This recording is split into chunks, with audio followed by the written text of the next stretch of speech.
ओम नमः शिवाय।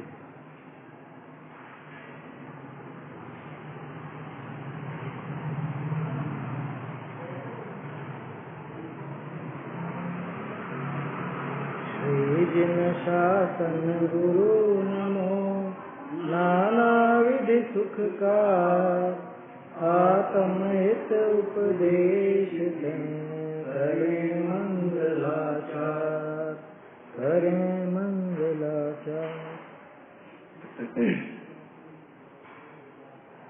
कल अपन ने देखा था पांचों इंद्रियां ही जीव को दुखदायक है।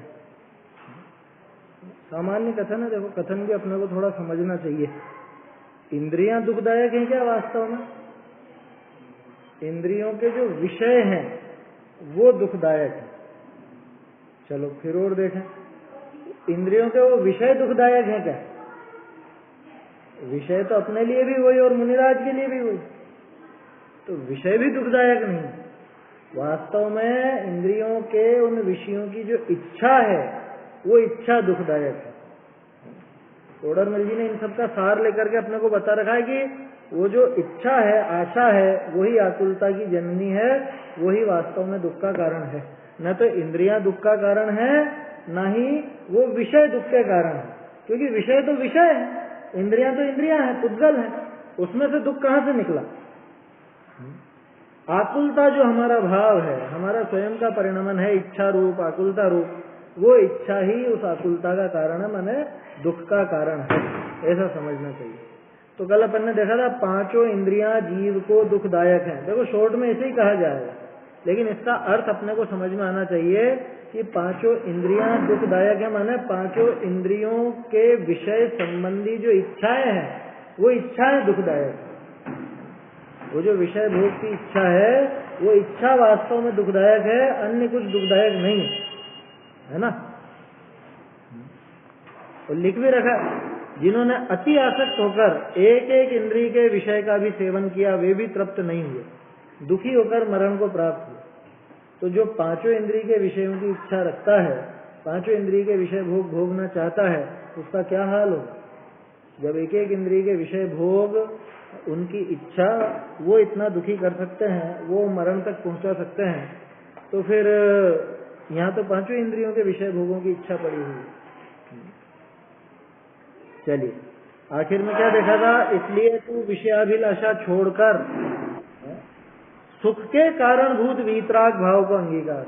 ये बहुत बढ़िया पंक्ति आखिर कि सुख का कारण कौन? कि वीतराग भाव। कि कैसे निकाला? दुख का कारण कौन था? दुख का कारण कौन था? इच्छा। अभी इच्छा के बारे में बात चल रही है ना, इच्छा या मोह राग द्वेष कह लो या कषाय कह लो, बात तो सब वही है, लेकिन अपने को ये समझना चाहिए। अभी यहाँ पे इच्छा दुख का कारण बताया, माने राग दुख का कारण बताया, तो सुख का कारण कौन बनेगा? सुख का कारण कौन बनेगा? इच्छा का अभाव, माने राग का अभाव, माने वीतराग भाव। आया समझ में? तो सुख का कारणभूत वीतराग भाव, उसको अंगीकार करना चाहिए। दुख का कारणभूत इच्छा, दुख का कारणभूत वो राग आदि भाव, तो सुख का कारणभूत वीतराग, ऐसा अपने को समझना चाहिए। आगे क्या कह रहे हैं? आगे अपने को सचेत भी कर रहे हैं और थोड़ी भर्त्सना भी कर रहे हैं।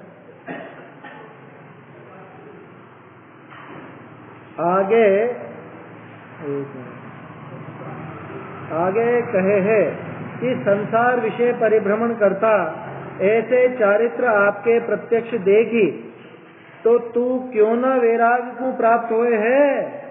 देखता तू क्यों न वैराग को प्राप्त हुए? स्वयं का ऐसा चरित्र अनादिकाल से चल रहा है। चरित्र माने ऐसी घटनाएं हुई, ये सब काम हुआ है ना। तो ये सारी चीजें, ये सब घटनाएं हमारे साथ अनादिकाल से हो रही हैं। अनादिकाल से संसार में परिभ्रमण करते हुए अनेक प्रकार के चरित्र, अनेक प्रकार की परिस्थितियां, अनेक प्रकार की घटनाएं प्रत्यक्ष देखते हुए भी तू वैराग्य को प्राप्त क्यों नहीं? ये एक तरह से फटकार है अपने लिए, क्या कि तुझे विरक्ति क्यों नहीं आती? ये सब घटनाएं देखने के बावजूद वही काम क्यों करता रहता है? जब पता है कि इन कामों को करता हुआ कोई सुखी नहीं हुआ और यही काम पहले अनंत बार तू खुद कर चुका, पहले आया था ना वो, ये सारे विषय भोग दूसरों ने भी अनंत बार भोगे, तूने भी अनंत बार भोगे, उसके बावजूद कभी तृप्ति को प्राप्त नहीं हुआ, उसके बावजूद दुखी ही होता रहा, तो तू वैराग्य को प्राप्त क्यों नहीं होता है? तुझे वैराग्य क्यों नहीं आता है? ये आचार्य देव अपने से कह रहा है। पंक्ति सीधी सी है क्या? पढ़ के 1 मिनट में आगे बढ़ जाए था। ये अपने को विचार करना चाहिए सोते समय, रात को जब अपन सोते हैं, ये दिन भर में इतनी इतनी बातें जानने को आई, बहुत सी ऐसी घटनाएं जानने को मिली, फिर भी मैं विरक्त क्यों नहीं हूँ? वैराग्य क्यों नहीं आता? ये कभी भी दिन भर में कभी भी ये विचार तो चले कि वैराग्य क्यों नहीं आता? ये सारी घटनाएं पढ़ो। अखबार में ऐसा एक दिन अखबार का नहीं जाता होगा जब शोक संदेश नहीं छपते हैं। बिना शोक संदेश का कभी अखबार देखा क्या? शोक संदेश तो छपते ही छपते हैं। अरे जो पाक्षिक होते हैं ना, अपने जो धार्मिक अखबार होते हैं, पाक्षिक जो समाचार पत्र कहलाते हैं, जैसे जैन पथ प्रदर्शक वगैरह या और भी हैं, उनमें भी वो शोक समाचार तो आता ही आता हर बार। एक भी अंक ऐसा नहीं देखा होगा जब शोक समाचार नहीं आता। ये सब देखने के बावजूद, इतनी सब घटनाओं का ज्ञान, दुर्घटनाओं का ज्ञान होने के बावजूद वैराग्य क्यों नहीं आता? क्यों नहीं आती वैराग्य? या इसको उल्टा कर दो, वैराग्य क्यों नहीं आता ये प्रश्न बाद में। ये राग क्यों बढ़ता जाता है दिन पे दिन? शांति क्यों नहीं है चित्त को? रुकता क्यों नहीं है चित्त? ये अपने को गंभीरता से विचार करना चाहिए। ये करूं, ये करूं, अब ये करूं, अब ये करूं, अब ये करूं। भामंडल का किस्सा सुनाया था ना तेरे? पद्म पुराण में 2 प्रसंग बहुत अच्छे लगते हैं मुझे। एक तो हनुमान जी का वैराग्य और एक भामंडल की मृत्यु। क्या कर रहा था भामंडल? भामंडल गया था अपनी सब रानियों को लेकर के पिकनिक मनाने, है ना। आज की भाषा में पिकनिक कहते हैं, उस समय यूं समझ लो वन क्रीड़ा के लिए गया। तो वन क्रीड़ा वो पिकनिक एक ही बात। अब वहां पे जो भी भवन वगैरह बने होंगे, जैसे समझो आज के जमाने के फार्म हाउस, उस जमाने के वो रंग महल वगैरह जो भी है ना, तो वहां पे टहलता हुआ विचार कर रहा है शाम को। क्या वहां टहलता हुआ विचार कर रहा है शाम को छत पे, इतने राज्य तो जीत लिए, अब इतने राज्य और जीतूंगा, है ना, ऐसा बड़ा राजा बनूंगा, यूं करूंगा, वो करूंगा, जिनालय वगैरह भी बनवाऊंगा, है, और आयोजन भी करूंगा, इतने विवाह और करूंगा, है। मतलब मैंने शॉर्ट में बताया, बहुत लंबे विस्तार से दिए, पूरी की पूरी योजना। और बाद में धर्म भी करूंगा, मुनि भी बनूंगा बाद में, ऐसे भी थे भाव। ऐसा नहीं पूरे पाप ही पाप थे, लेकिन सारी योजनाएं चल रही थी ना, और एक झटके में बिजली गिरी, खत्म। एक झटके। बोलो क्या हुआ योजनाओं का? हालांकि दुर्गति तो नहीं हुई, पुण्यात्मा जीव थे तो इस वजह से दुर्गति तो नहीं हुई, लेकिन बात तो ये देखनी चाहिए कि वो आगे से आगे की योजना चल रही है ना, ऐसी हमारी नहीं चलती क्या? अभी ये काम करना है, अब ऐसा करवाना, अब मकान में ये काम करवाएंगे, अब वैसा करवाएंगे, या अब ऐसा कुछ आयोजन करेंगे, साल भर से कहीं आना जाना हुआ नहीं, मिलना जुलना हुआ नहीं, सबको इकट्ठा करके कोई भोज वगैरह का आयोजन किया जावे, है, ऐसी कुछ योजना बना, वहां जाएंगे घूमने, या तीर्थ यात्रा पर जाएंगे, या और कुछ, जो भी सब योजनाएं चलती, तो आगे से आगे योजनाएं चलती रहती है कि नहीं? चलो शुभ भाव की तो बात छोड़ दो, पाप की योजनाएं चलती है कि नहीं चलती? क्योंकि शुभ भाव तो खैर एकाएक पुण्य का ही कारण है ना, उसमें कोई पाप का कारण है नहीं, शुभ भाव है वो तो। लेकिन अशुभ की तो कितनी योजनाएं चलती हैं, वो प्रवृत्ति घटी या बढ़ी, ये प्रवृत्ति मेरी बढ़ती क्यों जा रही है, ये पाप मति क्यों बढ़ती जा रही है, ये घटती क्यों नहीं है, वैराग्य क्यों नहीं आता, ये यहाँ पे आचार्य देव कहना चाह रहे। संदेश बिल्कुल सीधा है, क्या पढ़ के आगे बढ़ जाए चाहे, तू वैराग्य को प्राप्त क्यों नहीं होता, सीधी सीधी लाइन है, इसमें क्या पेंच है, कोई पेंच नहीं, ये वास्तव में विचारणी है। देखो कुछ ग्रंथ ऐसे होते हैं इनमें कोई रहस्य वाली बात नहीं होती है, ये भावना ग्रंथ है, भावना, ये भावना बननी चाहिए, ये अपने को बारंबार विचार आना चाहिए कि तू वैराग्य को प्राप्त क्यों नहीं होता, स्वयं को संबोधन देगा क्यों नहीं होता। हाँ वो सब अध्यात्म के ग्रंथ है, वो रहस्य है उनमें थोड़ा, आया समझ। अभी वो बात नहीं है, खास बात यही है, अपने को विचार करना चाहिए कि ये वैराग्य क्यों नहीं आता, या उल्टा विचार कर लो, राग क्यों बढ़ता जाता है, मेरा राग घटता क्यों नहीं है, दिनों दिन और बढ़ता ही जाता है, बढ़ता ही जाता है। ये बहुत बढ़िया लिखा हुआ है इसमें, क्या है, तृष्णा बढ़ती जाती है, ये शरीर घटता जा रहा है, आयु घटती जा रही है, शरीर क्षीण होता जा रहा है ना। जब वो बोल वहां से हिंदी का बोल, वो लिख रहा है उस पर, जा कैलेंडर पर, बहुत अच्छा लिखा हुआ है, ये देखने चाहिए अपने को, अच्छे सद्भाव के। ये कैलेंडर पढ़ा ना, कैलेंडर देख,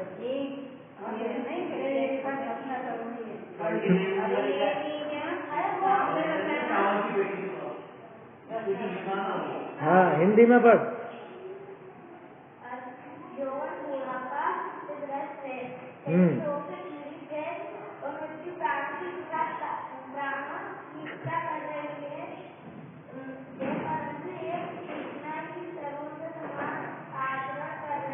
बताओ, यौवन बुढ़ापाग्रस्त है? और क्या है? यौवन बुढ़ापाग्रस्त के बाद शरीर रोग से पीड़ित है। बोलो, गजब है। रोग से पीड़ित होने के बावजूद तृष्णा कहाँ घट रही है? बैठ जाए। और तृष्णा जवान है, लेकिन शरीर छीज रहा है, आयु छीज रही है, रोगों ने घेर रखा है, उसके बावजूद तृष्णा बिल्कुल जवान। हाँ, किंतु पल पल क्या है, काल की काली घटा प्रत्येक क्षण मंडरा रही, तृष्णा तरुण होती जा रही। उसमें यूं है, तो आगे की पंक्ति ध्यान नहीं आती ना, तो पूरा छंद नहीं बन पाता। किंतु पल पल विषय तृष्णा तरुण होती जा रही। वो की वो स्थिति है कि क्यों क्यों प्राप्त नहीं होता, वैराग्य को क्यों प्राप्त नहीं होता। ये वास्तव में अपने को गंभीरता से विचार करना चाहिए। अरे दूसरों का छोड़ो, है ना, और दूसरों की बात भी नहीं, खुद की है भाई। कोई सामान्य व्यक्ति हो ना, सामान्य माने जो स्वाध्याय वगैरह नहीं करता हो, जिसको शास्त्रों का अभ्यास नहीं हो, उसके तो चलो समझ में आता है कि हाँ इसको कुछ ज्ञान ही नहीं है। अरे अपन लोग तो बरसों से पढ़ रहे हैं, शास्त्रों के नित्य अभ्यासी हैं, उसके बावजूद विरक्ति क्यों नहीं आती है? क्यों अपना राग नहीं टूटता? इतने इतने बूढ़े हो जाते हैं, उसके बावजूद भक्ष भक्ष मतलब अभक्ष तक का राग नहीं टूटता है। इतने अपन बड़े हो गए, उसके बावजूद बोलो अपने घर में क्या चीज ऐसी है जो बिल्कुल मतलब अपन कह सकें कि हाँ एकदम एक भी चीज हमारे बाहर की नहीं आती या कुछ नहीं। राग टूटता क्यों नहीं है? ये वैराग्य आता क्यों नहीं है? इसको कहते हैं चित्त की विशुद्धि। विशुद्धि उतनी वास्तव में नहीं है, तो क्या करें फिर? नहीं है वो तो पता चल गया, अब क्या करें? कि उसको बढ़ाने का उपाय करो, पैदा करने का उपाय करना चाहिए। उसका एकमात्र उपाय है तत्व विचार, निश्चित रूप से तत्व विचार। और असली बात यह है कि तत्व विचार जिसके हृदय में नहीं घुसा हो, उसको ये विशुद्धि होती नहीं है, उसको ये विरक्ति आती नहीं है, राग टूटता नहीं है। अभी तो बुरा ही नहीं मानते उस चीज को, उसकी विरक्ति आएगी कहां से? मैं जिस चीज को बुरा नहीं समझूं, मान लो बाजार में कुछ भी अभक्ष होता हो, अब मैं उसको बुरा नहीं समझता हूं, तो मैं उसको कैसे छोड़ दूंगा? छोड़ना तो बहुत दूर की बात। एक छोटा सा उदाहरण है दिद्दल का। जैसे अपन लोग तो दूध का भी ध्यान रखते हैं, है ना, और बहुत से लोग अरे दूध से नहीं है, दूध में हम नहीं मानते, छोड़ना ही नहीं चाहे, बूढ़ा हो जाए तो नहीं छोड़ना चाहे। छोटा सा उदाहरण, बाकी चीजों में भी लगाना। भाई उसको गलत ही नहीं मानूंगा तो छोड़ूंगा कहां से? उसको छोड़ने के पहले गलत स्वीकार करना जरूरी है। वो गलत स्वीकार ही नहीं करता है तो कब छोड़ देगा? किस जमाने में छोड़ देगा? नहीं छोड़ता, मानते ही नहीं। अरे तुमसे नहीं छूटता, कम से कम स्वीकार तो करो कि हाँ ये गलत है। मैं उसको गलत ही स्वीकार नहीं करूंगा तो कब छोड़ दूंगा? आया समझ? ये विरक्ति आनी चाहिए। 150वां कलश है ना समय साहब जी का, ज्ञान और वैराग्य, ज्ञान वैराग्य की शक्ति। तो ज्ञान और वैराग्य, मैं तो हमेशा ये कहता हूँ नदी के दो किनारे हैं, एक किनारा अगर 10 किलोमीटर लंबा है तो दूसरा किनारा कितना होगा? पहले तो ये स्वीकार करो कि दूसरा किनारा होगा भी कि नहीं होगा, कि बस एक ही किनारे की नदी होगी, है? नदी कभी एक किनारे पे नहीं रहती। नदी का न्याय उदाहरण समझ में तो ट्रेन की पटरियों का ले लो, वो दो पटरियां हैं, एक पटरी पे ट्रेन कभी चलेगी नहीं, क्या होगा? तो थोड़ा सा ही आगे बढ़ते लुढ़क जाएगी, एक तरफ लुढ़क जाएगी। दो पटरियां होगी उसी पे तो ट्रेन चलेगी, एक पटरी पे कैसे चलेगी? आया समझ में? ये आप कह सकते हो कि ज्ञान जितना हो जाए, विरक्ति भले उतनी ना हो, थोड़ी कम हो, ये कह सकते हो, लेकिन बिल्कुल ही नहीं हो, ये नहीं चलने वाली बात। जिसके विरक्ति नहीं है, जिसके राग आदि घटाने की पद्धति नहीं है, राग को बढ़ाने की ही पद्धति है, उसके समझ लेना ज्ञान भी सच्चा नहीं हुआ। कारण कौन से तत्व संबंधी भूल है? कौन से तत्व संबंधी भूल है? राग नहीं घटाना चाहता है, राग बढ़ाते ही जा रहा है, कौन सा तत्व संबंधी भूल? अरे आश्रव तत्व संबंधी भूल। रागादि प्रगट ये दुख देन तिन्ही को सेवत गिनस्य। उल्टा कर लो, आत्म हित हेतु विराग ज्ञान ते लखे आपको कष्टदान। वैराग्य नहीं हो रहा, राग बढ़ता जा रहा है। आश्रव तत्व संबंधी कहो चाहे संवर तत्व संबंधी कहो, दोनों एक ही है ना? जिसको आश्रव की भूल है उसको संवर की भी भूल है ही सही, 100% सातों की रहती है वो तो। लेकिन ये तो बिल्कुल पैरेलल चलते हैं, एकदम साथ साथ नजर आते। इसलिए विरक्ति होनी चाहिए, वैराग्य को प्राप्त होना चाहिए, राग घटना चाहिए, और राग घटाने की दिशा में सबसे पहला कदम है उस राग को बुरा समझना चाहिए। यद्यपि अभी हमारी भूमिका ऐसी नहीं है कि सारा राग एकदम छूट जाए, 3 कषाय चौकड़ी का राग एकदम से नहीं छूट पाता, लेकिन उसको बुरा तो समझूं। उसको बुरा ही नहीं समझूंगा तो छोड़ूंगा कहां से? छूटेगा कहां से? छूटता इसी तरह से, अलग से कोई छोड़ा नहीं जाता। बुरा समझते समझते वो दृढ़ इतनी भावना हो जाती है कि अपने आप ही वो राग टूटता है, अपने आप ही वो राग की प्रवृत्ति टूटती है, वैराग्य बढ़ता है। ये काम होना चाहिए, और उसके लिए भावना बहुत जरूरी है कि तू वैराग्य को प्राप्त क्यों नहीं होता। ये एक तरह से खुद को चोट करते रहना चाहिए, खुद पर एक तरह से ये प्रश्न लगाते रहना चाहिए अपने। वो बातें बहुत अच्छी हैं, टोडरमल जी ने भी लिखी और गुणभद्राचार्य की तो है ही है। गुणभद्राचार्य का जो एक खुलासा किया है टोडरमल जी ने, वास्तव में अपने को सचेत करने के लिए, इसमें कोई समय सारजी जैसा या और ऐसे अध्यात्म रख के जो रहस्यपूर्ण ग्रंथ है वैसा कोई ऐसा रहस्य नहीं, बिल्कुल सीधी बात है। ये भावना बनाने की बात है, समझ? ये भावना प्रधान ग्रंथ ये है। कार्तिकेय अनुप्रेक्षा है, वार्षानुवेक्षा है ना, या अपने पद्मनंदी पंचविंशतिका, ये सब ग्रंथ कोई ऐसे बहुत कठिन हो, समझ में नहीं आते हो, ऐसा है ही नहीं, आसानी से समझ में। इसमें क्या है बताओ, कौन सी रहस्य वाली बात है? इतने ये घटनाएं प्रत्यक्ष देखते हुए भी, वो अखबार का रोज पूरी वो घटनाएं देखते हुए भी तू वैराग्य को प्राप्त क्यों नहीं? दूसरों की घटनाएं छोड़ो, स्वयं की जीवन की घटनाएं देखते हुए भी विरक्ति क्यों नहीं आती है? स्वयं का क्या, पूरे जीवन में क्या क्या घटनाएं घटी हैं वो देखें। ये बात आगामी छंद में यहाँ बता, विचार करने लायक है सारी बात। 54 उत्पन्नोच्यसि दोष धातु मलवद् देहोसि कोपादिवान्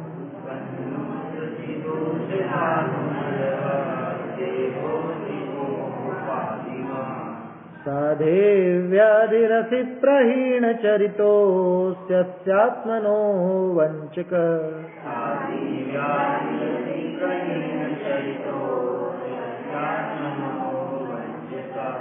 मृत्यु व्यात्त मुखान्तरोऽसि जरसा ग्रास्योऽसि जन्मिन् वृथा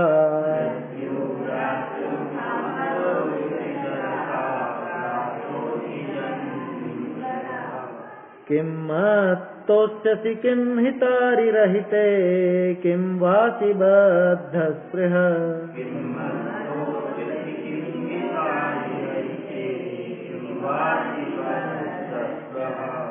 उत्पन्नोऽस्यसि दोष धातु मलवद् देहोऽसि कोपादिवान्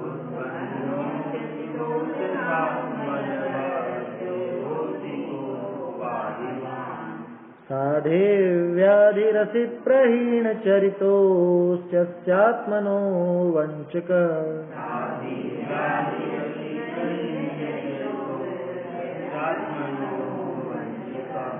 मृत्यो व्यात्त मुखान्तरोऽसि जरसा ग्राह्योऽसि जन्मिन् वृथा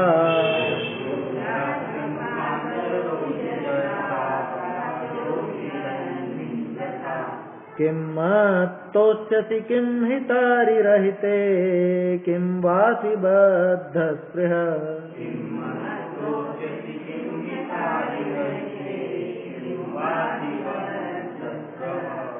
दोष धातु मल आदि व्याधियुत तन में तू उत्पन्न हुआ आत्म प्रवंचक दुश्चरित्र तू क्रोधाधिक से लिप्त हुआ मरणोन्मुख अरुग्रास जरा का वृथा जन्म ले मत हुआ अरे अवांछक निज हित का क्यों विषयेच्छा से बद्ध हुआ। बार बार तू है तू है तू है ऐसा कह रहे हैं। असी असी असी असी का प्रयोग किया ना हर शब्द के बाद। सबसे पहले तो जन्मिन, जन्मिन माने हे जन्म मरण धारण करने वाले, जन्म लेने वाले जीव है, संबोधन है तीसरे पंक्ति में जो दिया जन्मिन। उत्पन्नो असी, उत्पन्नो असी कि तू पैदा हुआ। कब पैदा हुआ, कितनी बार पैदा हुआ कि अनंत बार, अनंतों बार पैदा हुआ। असी दोष धातु मलवद, क्या दोष धातु और मलवान, क्या ऐसा तू हुआ। दोष कौन से? नहीं, तीन दोष, वात पित्त कफ, ये तीन दोष आया समझ में। धातु, 7 धातु हैं। 7 धातु कौन सी? रस, रुधिर, मांस, मेद, अस्थि, मज्जा और शुक्र, ये 7 धातु है ना। और मल, मल तो जानते हैं, मल मूत्र है ना, विष्ठा और मूत्र आदि ये सब मल है। हाँ, वो 9 द्वार से ही मल बहते, पसीना वगैरह सब मल में आ जाए। 9 द्वार 9 छेद हैं जहाँ से मल ही मल निकलता है, नाक कान मुंह वगैरह, आया समझ में। और है हाँ, आंखें भी, आंखों से भी तो क्या निकलता है, शरीर से बाहर क्या निकलता है, मल ही निकलता है। शरीर से बाहर कुछ भी अच्छी चीज नहीं निकलती, अंदर सब अच्छी अच्छी चीज जाती है। आया समझ में। ये ऐसी फैक्ट्री है कि इसका कच्चा माल तो बहुत अच्छा है, लेकिन इसका जो उत्पादन है वो बहुत खराब है। समझ में आई बात। ऐसी गंदी फैक्ट्री है अपना शरीर, ऐसी फैक्ट्री। अंदर सब अच्छी अच्छी चीज जाती है, सब जो भी तो बाहर सब गंदी निकलती है। आया समझ में। चाहे नाक से निकले, चाहे मुंह से निकले, चाहे आंख से निकले, चाहे कान से निकले, आया समझ में। चाहे आगे पीछे सूसू पोटी वगैरह, ये सब क्या है, ये सब गंदगी गंदगी है। कुछ भी नहीं अच्छा नहीं निकलता इसमें से, एक चीज अच्छी नहीं निकलती इस पूरे शरीर में।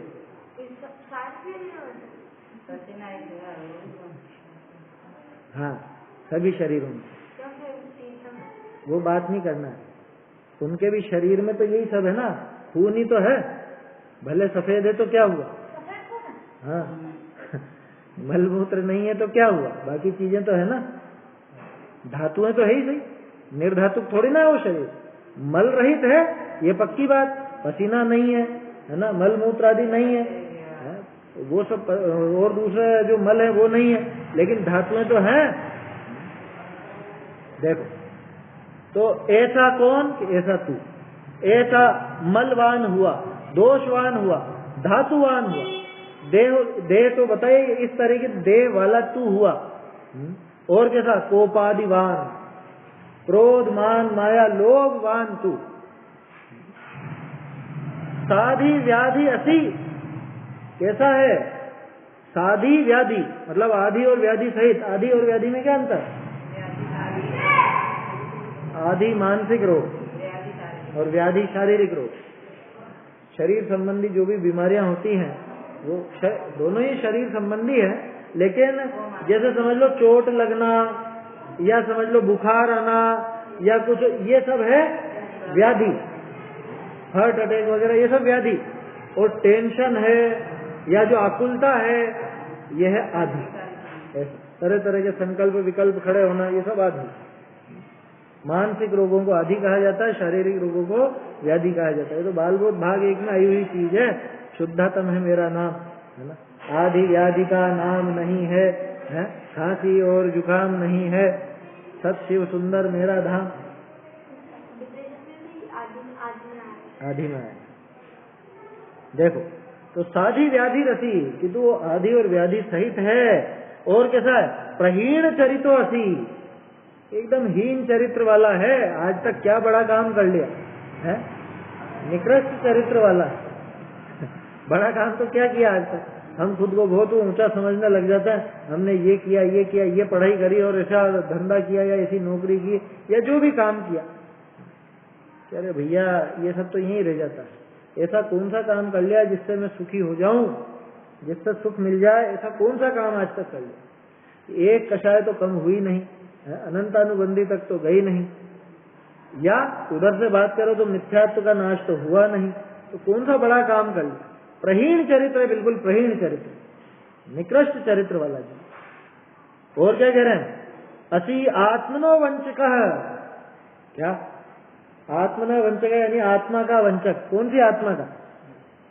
आत्मा माने स्वयं, आत्मना वंचक माने स्वयं का वंचक। समझ में आई बात? आत्मना माने स्वयं का वंचक। वंचक किसको कहते हैं? ठग है, समझ में? ठगने वाला। एक खुद को ही ठगा है आज तक, प्रशंसा वाली बात नहीं है। खुद को ठगा है माने कि खुद का स्वरूप नहीं समझा, सबसे पहला ठगना तो ये हुआ। दूसरा, दूसरे में खुद को समझा, ये ठगना हुआ। क्योंकि मैं तो दूसरे की सार संभाल में, इसकी सार संभाल में लगा रहा, खुद की कोई सार संभाल ही नहीं की। अपने आत्मा का तो ध्यान, स्वयं का तो ध्यान रखा नहीं, और ये शरीर के ध्यान में लगा रहे, खुद को ही तो ठगा। मैं कोई पड़ोसी का काम करके और ये सोचूं मेरा बहुत बढ़िया हो रहा है, सब अच्छा हो रहा है, तो किसको बेवकूफ बना रहा हूं? खुद को ही बेवकूफ बना। पड़ोसी का सब काम साध करके, जबकि पड़ोसी ने कुछ कहा नहीं कि तू हमारा ये काम कर, और पड़ोसी को उससे प्रसन्न भी नहीं हो रहा, और पड़ोसी आपका जरा भी लिहाज नहीं रखता। उसके बावजूद ये पड़ोसी का काम करके सोचे कि मेरा खुद का बहुत बढ़िया काम हो गया, बहुत बढ़िया काम हो गया। इसका अर्थ क्या निकला? कि खुद को ठग रहा है, खुद को बेवकूफ बना। जगत को नहीं ठग रहा है, स्वयं को ही ठग रहा है। तो आत्मना वंचक है। मिथ्या दृष्टि जीव आत्मवंचक होता है, आत्मघाती होता है, खुद की वंचना करता है, खुद को ही ठग लेता है। लोग बात दूसरों को ठगने की सोचता है, ये खुद को ठग रहा है। आया समझ? खैर, जो दूसरों को ठगने की सोच रहे हैं वो सबसे पहले तो खुद को ही ठग रहे हैं। और कैसा हूं? मृत्यु व्याप्त मुखांतरोसी। व्याप्त शब्द थोड़े दिन पहले भी आया था, सुधार करा था अपन ने, व्याप्त लिखा था। व्याप्त माने खोला हुआ, फाड़ा हुआ। मृत्यु के व्याप्त मुख के अंतर में तू बैठा हुआ है। वही वाली बात है कि दाढ़ के बीच में बैठा हुआ है। मृत्यु का मुख व्याप्त है, व्याप्त माने फैला हुआ है, खोल रखा है मुख, और उसके अंतर में, उसके बीचों बीच तू बैठा हुआ है। और कैसा है? जरसा ग्रास्यो असी, कि जरा के द्वारा ग्रस्त किया जाता है, खाया जाता है। जरा का ग्रास।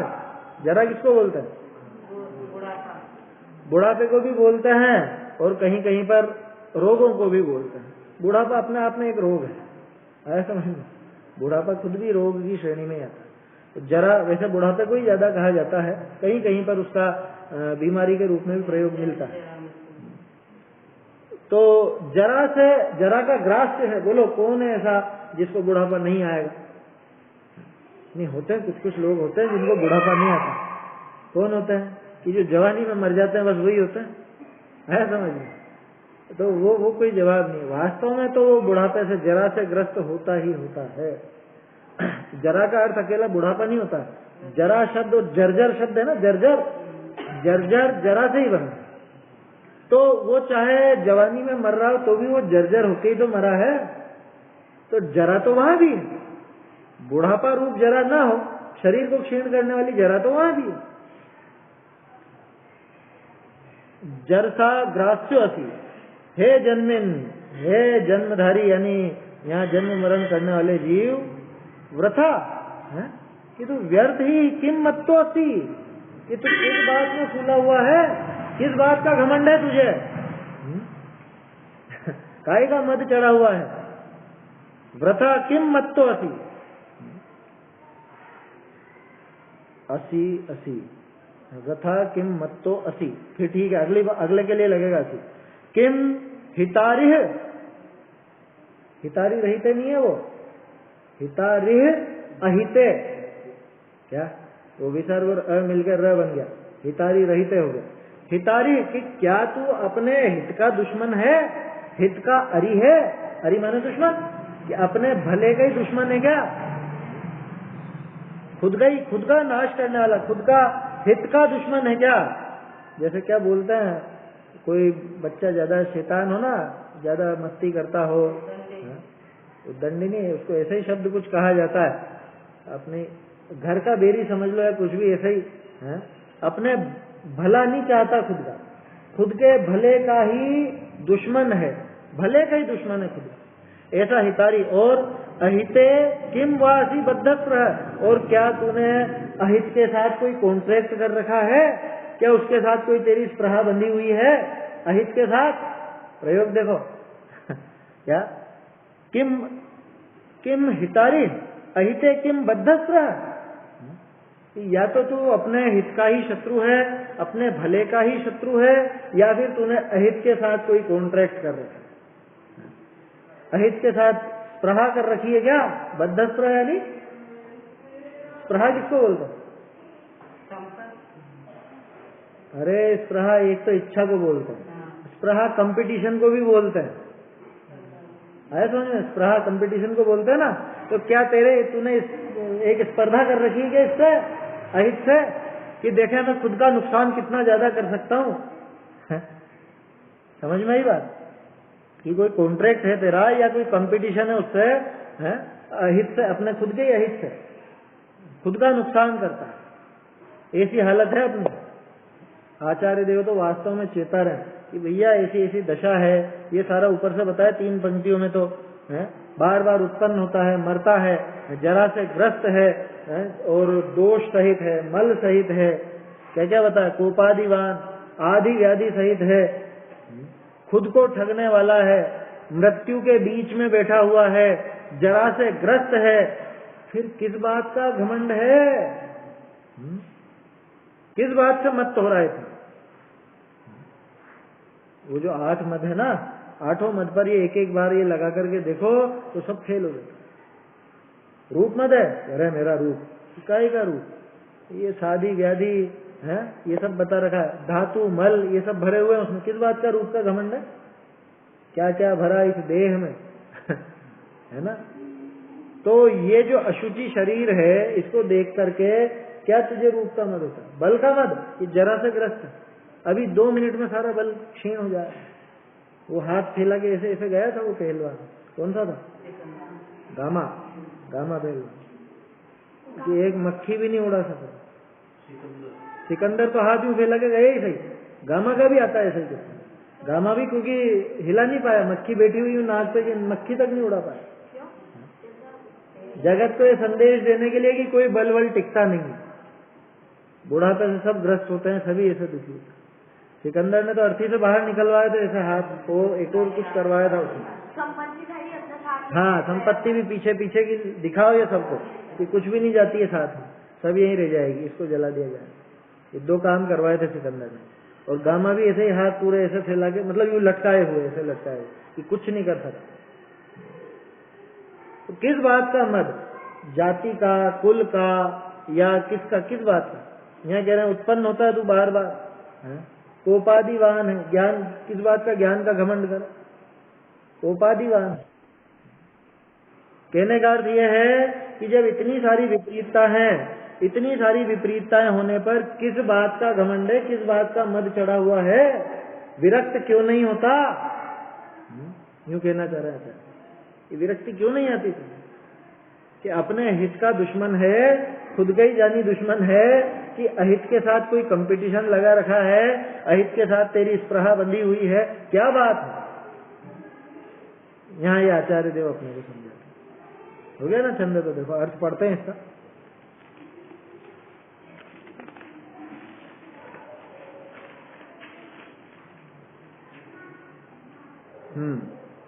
अनंत जन्म के धरण हारे अज्ञानी जीव, तू या संसार विषय अनेक जोनी में उपजा। अलग आ रही क्या पंक्ति? हाँ ठीक है। अनंत जन्म के धरण हारे अज्ञानी जीव, तू या संसार विषय अनेक जोनी में उपजा। महादोष रूप धातु और मल तिन करी युक्त है देह तेरा। रूप का घमंड नहीं कर, और क्रोध माया लोभ का धारक तू, ज्ञान का घमंड नहीं कर।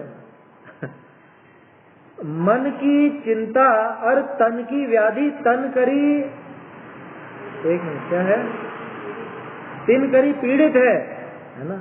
किसका घमंड करे? बल का घमंड नहीं कर। हीन आचरण जे अभक्ष भक्षण, अयोग्य आचरण तिन करी दुराचारी है। लो गजब हो गया है। आज ये कैसा नजर आता है, लोग बात खुद को वो स्टेटस समझता है अभक्ष खाने में। ये चीजें तो होनी चाहिए कि उसके बिना क्या शान दिखेगी।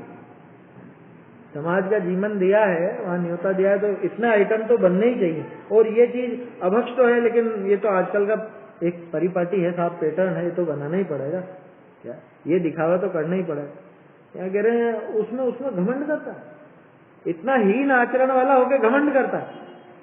होता है ना बहुत से लोग, वो जो त्यागी व्रती हो उनको तो ऐसे देखता है कि अरे क्या है, कुछ भी नहीं है इनके जीवन में, ऐसा और वैसा है।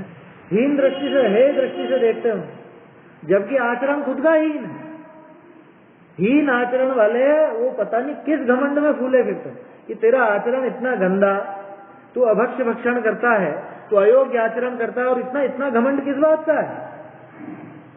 कभी परवाह नहीं करना। कई बार क्या होता है, बच्चे थोड़े से झेप जाते हैं, या कोई बड़े भी झेप जाते हैं। जब समझ लो 50 जने इकट्ठे हों और वो 50 जने मान लो कुछ खाते हों जो अभक्ष हो, अब अपने सामने रखा जाए, अरे ये सब तो खा रहे हैं, अच्छा नहीं लगेगा, अपन नहीं लेंगे तो है, वो झेप सी आ जाती है किसी के मन में। अरे बिल्कुल वहां पे झेप नहीं, झेपना उनको चाहिए जो बेशर्म है, जिनको इतनी शर्म नहीं कि मैं जैन हूं, मेरे खाने लायक है या नहीं है, ये भक्ष है कि अभक्ष है, इतना जिसको विवेक नहीं, शर्म उसको आनी चाहिए। अपने को क्या शर्म, अरे ये नहीं खाते तुम, ऐसा बोल करके उसको शर्मिंदा करने का प्रयास किया जाता है। अरे तुम ये नहीं करते, ऐसा करते, कभी शर्मिंदा नहीं होना। कह रहे तुम ये करते हो, ऐसा बोलना उल्टा कि तुम्हें इतनी भी तमीज नहीं है, इतना भी शर्म नहीं है, ये अपने खाने लायक नहीं हो, तुम ये खाते हो, और हमको बोल रहे हो कि तुम नहीं खाते। ऐसों को तो फटकार लगनी चाहिए वास्तव में, जो ज्यादा उसमें एक झोम में रहते हैं ना थोड़ा सा। अरे तुम होटल ही नहीं जाते हो, उससे उल्टा कहना तू कितना बेशर्म, तू होटल जाता है। होटल के तो नाम में लिखा, हो सके तो टल, वहां से दूर हट जा, तू वहां जाता है। आया समझ में? कभी भी अपन कोई अभक्ष का त्याग किए हुए हों, कोई ऐसी पद्धति या कोई ऐसा पाप का आचरण नहीं करते हो, उसके लिए कभी शर्मिंदा महसूस नहीं करना। वो गौरव की बात है, उसमें गौरव होना चाहिए। आया समझ में? जैनी का आचरण पालने में तो गौरव होना चाहिए। और कोई ऐसा अगर दूसरा शर्मिंदा करने वाला हो किसी को, उसको तो फटकार लगानी चाहिए वहीं सबके सामने कि तू कैसा जैन है, तुझमें अकल नहीं जरा सी भी, पूरा नाम डुबो दिया तूने तो तेरे बाप दादाओं का, कि तेरे दादाजी तो नहीं खाते थे, हमने तो सुना है उनके बारे में, वो तो नहीं खाते थे, तू कैसे खाने लग गया, या वो तो इस तरह का आचरण नहीं करता, तू कैसे करने लग गया। बुरी तरह से फटकार लगनी चाहिए अयोग्य आचरण करने वाले। कभी झेपना नहीं, कभी भी नहीं झेपना। चाहे 50-100 जने हो, हंसी उड़ाते हो अपनी, उनकी हंसी से घबराना नहीं, घबराना नहीं, शर्माना नहीं दूसरों के सामने। हाँ, झिझकना, शर्माना। आया समझ में? बोलना नहीं, उल्टा फटकार देना कि तुम में तमीज नहीं है। इस तरह से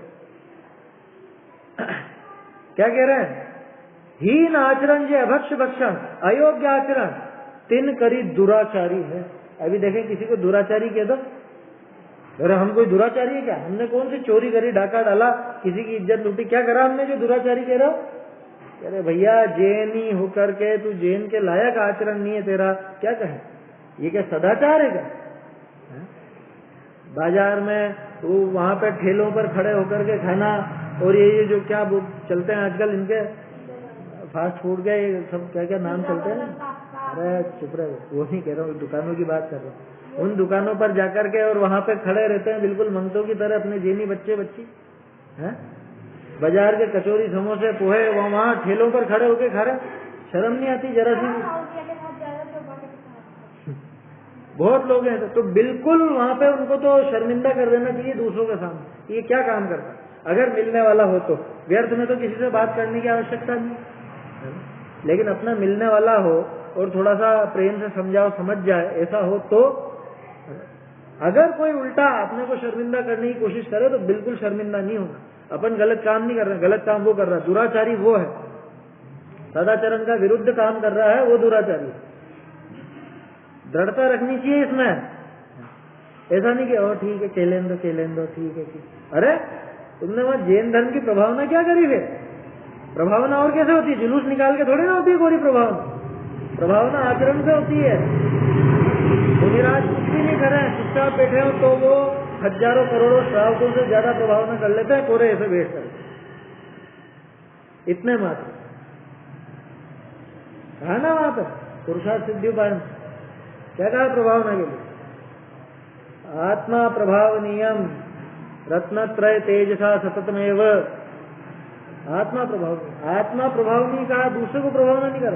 अरे उसी से दूसरे की अपने आप होती है। मुनिराज यही काम करते हैं, अपने आचरण से दूसरे को प्रभावित करो तो ये प्रभावना होती है। वहां जैन पने की छाप नजर आती है कि जैन ऐसा होता है। जैन ऐसा नहीं होता जो बाहर इधर हर कहीं पे रोता फिरे, हर कहीं पे खाता फिरे, ऐसा नहीं होता। जो जिसका विपरीत आचरण हो जैन धर्म से वो जैन नहीं होता। यहाँ तो बात इसलिए एकदम से आ गई है दिमाग में क्योंकि कह रहे हैं ना, तो अभक्ष भक्षण अयोग्य आचरण तिन करी दुराचारी है। और फिर आखिरी लाइन जोड़ो इसके साथ, किम मत तो होती, कि किस बात का घमंड है तुझे? इतना दुराचार करके और फिर घमंड रखता है किस होश में? आपका ठगन हारा है, तू जन्म मरण के मुख में पर्या है, खुद को ठग रहा है, जन्म मरण के बीच में पड़ा हुआ है। देखा था ना वो पहले दाढ़, दो दाढ़ हैं, जन्म और मरण, ये दो दाढ़ हैं, इनके बीच में ये जीव पड़ा हुआ। जरा करी ग्रस्त है, व्रथा उन्मत्त हो रहा है बिना बात ही। किस बात की हेकड़ी है भाई? कहा आत्म कल्याण का शत्रु है कि क्या तू स्वयं के कल्याण का, अपने आत्म कल्याण का शत्रु है? और अकल्याण विषय बांधी है वांछात है कि क्या तूने अकल्याण में अपनी वांछा बांध रखी है? हाँ, यहाँ पे अकल्याण की कामना क्यों कर रहा है? ठीक है, ये तो बिल्कुल जैसे वो पुराणों में डायलॉग आते हैं ना, जैसे रावण ने डायलॉग मारा, ऐसे डायलॉग है ये। क्या तू अपने अकल्याण को चाहता है? क्या अपने हित का शत्रु है? ऐसे पुराणों में डायलॉग आता है, पढ़ना कभी, बहुत मजा आता है। और क्या, इसी तरह से तो कहा जाएगा कि अपनी खैर नहीं चाहता क्या जो मुझसे उलझ रहा है, ऐसे ऐसे कहा जाता है। तो वही बात है, अपनी खैर नहीं चाहता क्या? अपनी कुशल नहीं चाहता क्या? देखो भावार्थ, संसार विषय शरीर का ग्रहण करी जीव जन्म धरे है, सो संसार का मूल कारण कुबुद्धि अज्ञानी जीवनी के अनादिते है। संसार का मूल कारण कुबुद्धि, खोटी बुद्धि, मिथ्यात्व, ये अनादि से पड़ा हुआ। ताते देह विषय आत्म बुद्धि करी नवे नवे शरीर धरे है, सो नारकिनी का शरीर तो महादुख रूप अनेक रोगमयी ही है। अब ये टोडरमल जी की शैली देखो, ये निकाल के बताएंगे कि ऐसा हर गति में तो ऐसा दुख है, हर गति में ऐसी विपरीतता, किस बात का घमंड करना? अगर नारकी की बात करें तो शरीर ही महादुख रूप है, अनेक रोगमयी है। धातु तो रहित है, धातु तो नहीं होती, नारकी के शरीर में भी कोई धातु नहीं होती है ना, लेकिन रोग आदि तो भरे पड़े हैं, भरे पड़े हैं, अनेक रोगमयी ही है। और देवनी का शरीर रोग रहित है, परंतु मन की चिंता करी महादुख रूप है। उनके नारकियों के व्याधि है तो इनके आधी पड़ी हुई है तो वो व्याधि सहित है नारकी, तो ये देव जो है ये आधी सहित है। और मनुष्य तिर्यंचनी का शरीर अनेक रोगनी का निवास, आगे क्या है, हाँ त्रि है ये, ठीक है, रोगनी का निवास त्रिदोष रूप सप्त धातुमयी महा अपवित्र है। चाहे तिर्यंच का शरीर हो चाहे मनुष्य का शरीर हो, कैसा भी दोनों का ही शरीर ऐसा ही है, सप्त धातु से भरा हुआ, मल मूत्र से भरा हुआ, रोगादिमयी, ये सारी चीजें। इनमें मनुष्य का शरीर महामलिन, आदि कहिए मन की विथा, और व्याधि कहिए शरीर की पीड़ा, तिन करी युक्त महादुराचारी जीवनी का घाती लोग। जो दूसरे जीवों का घात करे उसको क्या कहा, निर्दय। अच्छा, परिणामी इसके साथ ही आएगा, निर्दय परिणामी, असत्यवादी, हिंसा झूठ, परधन का हरणहारा चोरी, परदारा का रमणहारा कुशील, बहु आरंभ परिग्रही, आगे पांचों पाप। पर विघ्न संतोषी, क्या होता है पर विघ्न संतोषी, दूसरे को कष्ट मिले तो इसको मजा आता है, दूसरे को परेशानी हो तो इसको मजा आता है, इसको कहते हैं पर विघ्न संतोषी।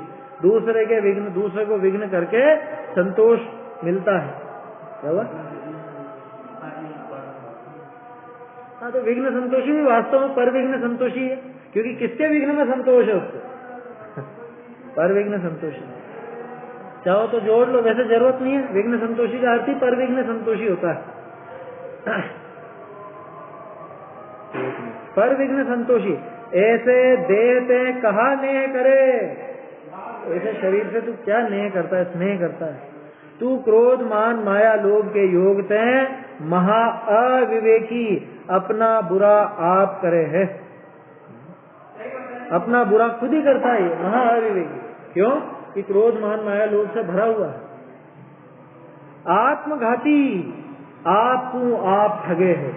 टोडरमल जी ने तो आत्मघाती लिख दिया, वहां तो आत्मवंचक मात्र था, यहाँ तो आत्मघाती भी जोड़ दिया उसके साथ, ठगने की बात तो आई सही। आपको आप ठगे, खुद को खुद ही ठग रहा है। अनेक जन्म मरण, समय हो गया क्या? हाँ, समय तो हो गया है, 2-4 लाइनें हैं मेरे ख्याल से, पढ़ देता हूँ। अनेक जन्म मरण किए और अब करने को उद्यमी है, लो ठहराव ही नहीं इसके जीवन में, आगे के लिए भी बिल्कुल योजना ही नहीं है कुछ कि आगे क्या करना है मुझे, आगे भी जन्म मरण करना चाहता है। जरा करी ग्रस्त है तो परलोक का भय नहीं, यहाँ बुढ़ापे से बीमारियों से ग्रस्त है फिर भी परलोक का जरा भी डर नहीं। सो कहा उन्मत्त भया है, अकल्याण विषय प्रवर्त्या, सो कहा आपका बेरी ही है। क्या खुद का बेरी है क्या? तू खुद का ही दुश्मन है क्या? खुद से ही दुश्मनी मोल ले रखी है। अब गुरु का उपदेश मानी, देहते ने तजी, विषय कषायते परान्मुख हो।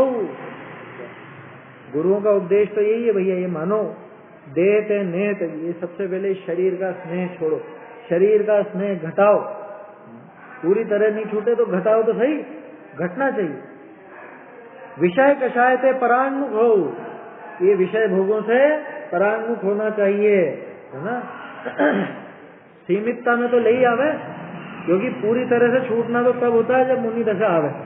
अब मुनि दशा जब तक नहीं आए तब तक क्या करें, सभी तरह के विषय भोगों में लगे रहे कि नहीं, उसमें घटो, मतलब घटना तो होना ही चाहिए, घटना चाहिए। अनाचार तजी आत्म कल्याण करी, बंध के कारण रागादि परिणाम तिनका अभाव करी। क्या? अनाचार को छोड़ भैया, आत्म कल्याण कर, और बंध के कारण जो रागादि परिणाम है उनका अभाव कर।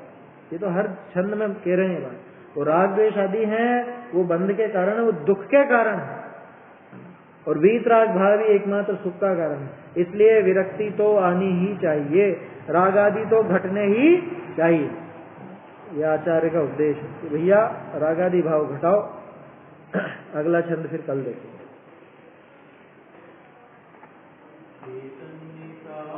स्मरण प्रतिक्षण ही करो रे, भव के अनंत दुख को क्षण में हरो रे, अक्षय अनंत निज सोक्ष